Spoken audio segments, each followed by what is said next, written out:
David Swanson. I'm with warisandcrime.org, and I'm here with Veterans for Peace and all of the other principled peace groups who still oppose wars, no matter who the president is. And we're here on the occasion of going into year 9 in Iraq. We're at a decade in Afghanistan, and we're about to start potentially a similar madness in Libya. It's an outrage that Americans don't view the hypocrisy and the criminality the way the rest of the world does. We are supporting brutal dictatorships in Saudi Arabia, in Bahrain, in Yemen, in Israel, in Egypt. We are motivated by nothing remotely resembling concern for humanity in going into war in Libya. And were we, our good motivations wouldn't make it a good action. War cannot be controlled. It escalates. It builds resentment. It will be supporting the growth of anti-American terrorism. There is nothing acceptable or legal or constitutional. You still need that thing called the Congress, even if you've got the United Nations. But this resolution out of the UN will be there as long as Obama's in that White House or anybody else who comes after him is in that White House. And we went into Iraq with a full-blown war without a resolution that even began to permit it. And here we've got a resolution that permits anything from here on out in Libya. This is incredibly dangerous. This is why I wrote a book called War is a Lie, because we think that one war is okay when it starts, and then 5 years later we're against it. Another war is okay when it starts, 10 years later we're against it. Going into Libya would be okay because it won't really be a big war right away. We forget we started with the no-fly zone in Iraq. No war, any war, ever can be okay, can be moral, can be legal, can be justifiable. And if we got beyond that idea in the back of our heads, we could take the better part of our public treasury and put it into education and energy and transportation and infrastructure and building a decent society here and around the world. And we are here to speak on behalf of the 2/3 of Americans who think that, and to take that message to a president who seems really not to give a damn. Thanks so much, Dave. So I'm Jody Evans, one of the co-founders of Code Pink, and I'm here today. This is my 8th time on the anniversary of the Iraq War to say this is wrong. It was an illegal, unjust, immoral war from the beginning. Why are we still there? Why do we have our troops there? When do we give this country back to Iraq and the money back to the needs of our country? And we need to bring the troops home from Afghanistan. You cannot deliver democracy. Democracy arises from the ground.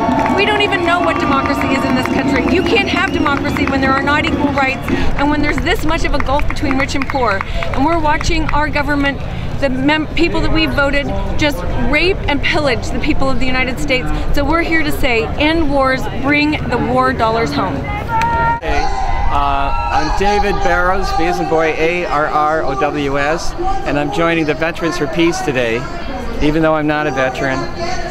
That's why I've got my t-shirt, "We will not be silent" in Arabic. And Dave, the Iraq War, this is the 8th anniversary, I think, of the Iraq War. Yeah, you go back to all that. It's a war they say isn't a war. It's really an occupation. We have, I guess, 50,000 troops over there, and we've got a new Pentagon masquerading as an embassy. So it's pretty disgraceful.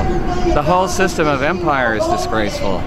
So this is one of the parts of the wheel or whatever. And we've still got Afghanistan, and we're still messing around. We'll acknowledge the atrocities of Gaddafi, but then we won't acknowledge the atrocities of Salah in Yemen, or the king of Bahrain. We won't acknowledge that. It's very hypocritical. So how can you take it? It's just counterproductive is what it is, and vicious. So we got to. This is where it started. You could say it started with Iraq. And so I got to do this part, and of course I will be risking arrest. Anything else, Dave? Well, a whole bunch of us are going down tomorrow to the Guantanamo on the Potomac called Quantico, where they're abusing Bradley Manning. we'll take a stand there. Okay.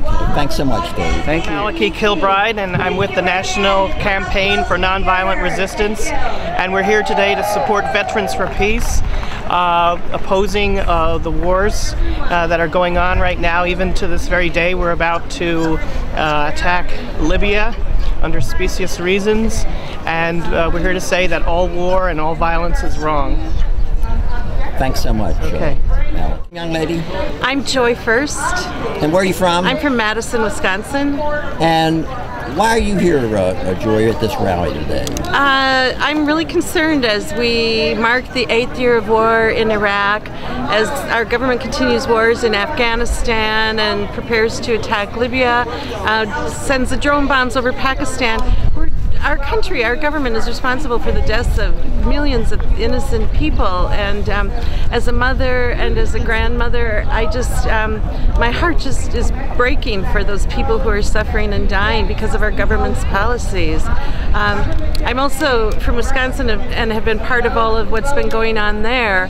I've been down to the Capitol so many times I can't remember, but you know, with the destruction of the middle class in Wisconsin, with the breaking of the unions, the ending of Medicaid for people who need it, you know, it's not just the middle class, but the poor people in Wisconsin are not going to be getting what they need, and we just have to turn things around, and we have to do everything we can to make changes. Thanks so much, Joy. Appreciate you. Hi, I'm Gail Murphy with United for Peace and Justice. And I'm here today on March 19 to mark the 8th anniversary of the invasion of Iraq, a most terrible time in our history. Today we sit with a serious economic crisis in our country, and yet we spend trillions of dollars on an illegal, immoral occupation, continuing to keep troops in Iraq, expanding our war in Afghanistan to Pakistan. It's not sustainable and it's not moral. It's time to bring the troops home. What I've been noticing most of all lately with all of the protests in Wisconsin, Indiana, Tennessee, Ohio, people trying desperately to hang on to their employee rights. No one is talking about the wasteful spending within the Pentagon. No one is talking about the trillions of dollars, just $1 trillion on paying the debt service, the loans for the war. So we've got to start talking about money for jobs, money for education, money for health care, money for student loans, money for affordable housing, no longer for war. We need to end these wars, bring our troops home, take care of them when they get here, and speak in terms of ending the wars as the way to an economic stability in this country. Thanks so much, Gail.